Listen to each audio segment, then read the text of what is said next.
হারিয়ে যাওয়া চাবি। আসসালামু আলাইকুম। শব্দ নীড়ে আপনাকে স্বাগতম। আমি মিশু।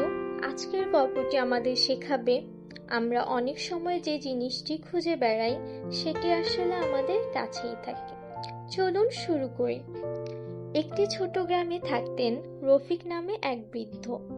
প্রতিদিন সন্ধ্যায় তিনি বাড়ির সামনে বসে বই পড়তেন। একদিন হঠাৎ তিনি খুব ব্যস্ত হয়ে উঠলেন। বাড়ির বাইরে দাঁড়িয়ে মাটিতে কি যেন খুঁজছেন। পাশের বাড়ির একজন এসে জিজ্ঞেস করলেন, চাচা, কি খুঁজছেন? বৃদ্ধ বললেন, আমার ঘরে চাবিটা হারিয়ে ফেলেছি। কথা শুনে আরো কয়েকজন এসে খুঁজতে শুরু করলেন। প্রায় আধা ঘন্টা ধরে সবাই মিলে খুঁজেও চাবি পাওয়া গেল না। শেষে একজন বললেন, চাচা, চাবিটা কোথায় পড়েছিল? বৃদ্ধ শান্তভাবে উত্তর দিলেন, ঘরের ভেতরে।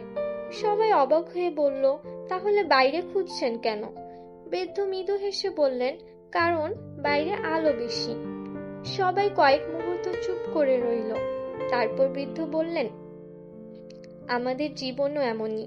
আমরা নিজের ভুল, দুর্বলতা আর সমস্যার সমাধান নিজের ভেতরে না খুঁজে বাইরের মানুষ, পরিবেশ কিংবা ভাগ্যকে দোষ দেই।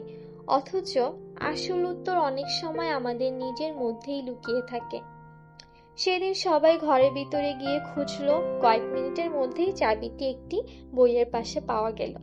এভাবেই বৃদ্ধ সকলকে শিক্ষা দিলেন। এই গল্প থেকে আমরা কি শিখতে পারলাম? জীবনের সব সমস্যার সমাধান বাইরে খুঁজে পাওয়া যায় না। কখনো কখনো নিজেকে বদলানোই সবচেয়ে বড় সমাধান। আজকের গল্পটি যদি আপনার ভালো লেগে থাকে তাহলে শব্দ নীড়ে সাবস্ক্রাইব করুন। আবার দেখা হবে নতুন একটি গল্প নিয়ে। আল্লাহ হাফেজ।